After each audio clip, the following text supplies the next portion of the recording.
falaise haute de près de 100 mètres. Une lumière qui n'est jamais la même et qui fait d'Étretat un lieu à part. On vient ici pour la beauté du site, mais aussi pour tenter de percer quelques mystères. Il faut sans doute un peu de courage pour arriver jusqu'ici, mais je peux vous dire que ça vaut le détour. Regardez un petit peu ce panorama absolument magnifique.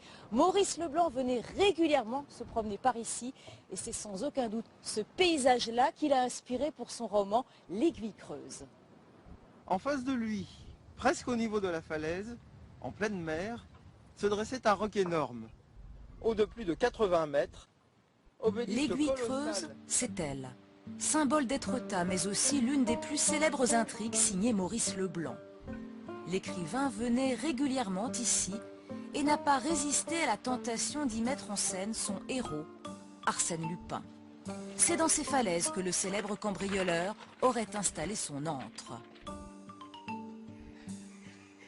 Patrick Gueule connaît l'histoire par cœur et depuis des années, il explore les lieux en quête de nouveaux indices.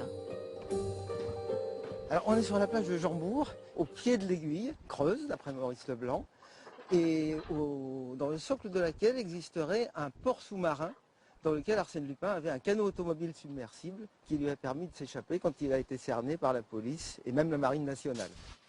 Ce port sous-marin, Patrick l'a cherché et a fini par le trouver.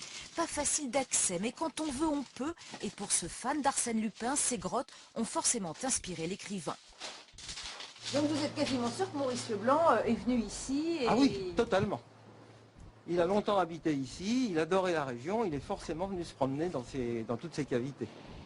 Et aujourd'hui, à Étretat, Arsène Lupin est partout. Sur le port, dans les rues et bien sûr dans la maison occupée jadis par Maurice Leblanc.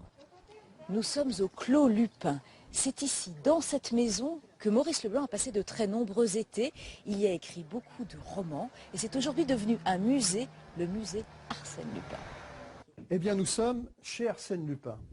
Et vous voyez, Arsène a déposé son chapeau là, et je l'ai en main. Alors l'esprit de ce musée est de retrouver l'ambiance mystérieuse des romans de Maurice Leblanc.